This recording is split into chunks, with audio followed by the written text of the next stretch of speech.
Bueno, y les quiero contar qué es un algoritmo. Mi nombre es Diana López y soy de la Universidad Nacional.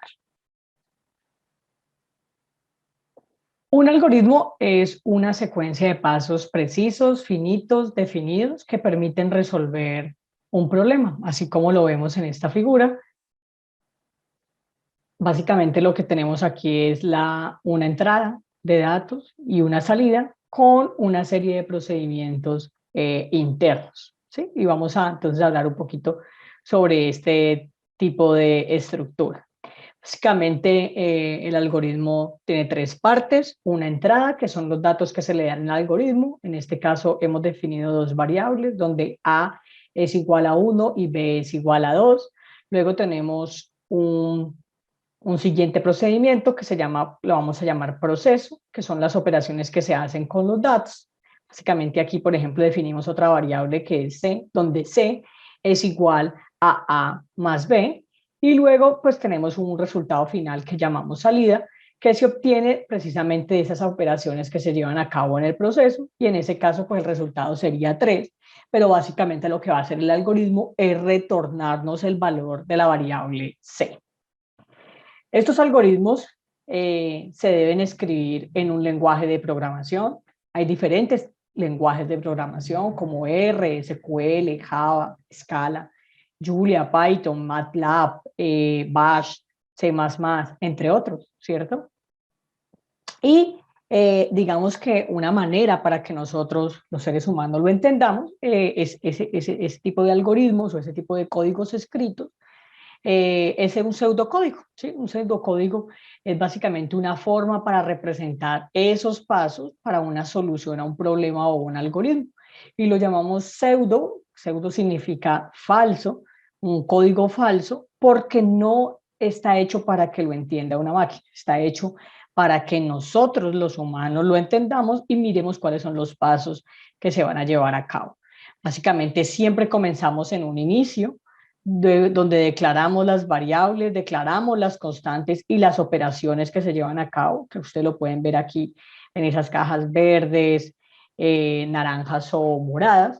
Y finalmente, pues obtenemos un final, una terminación del proceso como tal. Incluso algunos autores prefieren declarar las variables y las constantes antes de utilizarlas. Y es admitido en cualquier lenguaje y pues básicamente lo que necesitamos es definir ese orden adecuado que facilite la búsqueda de errores y nos permita hacer un seguimiento a ese algoritmo como tal.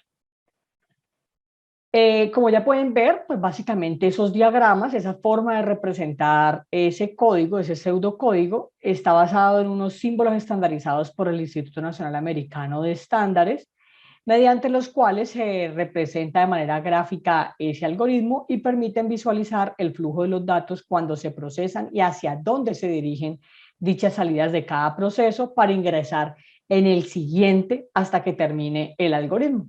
Entonces, este óvalo nos indica inicio o final, representa el inicio o el final del proceso. Esta flecha indica el flujo hacia el orden de la ejecución de las operaciones. Este cuadrado inclinado nos indica una entrada o una salida de datos y también pues de la impresión final del resultado que nosotros estamos obteniendo.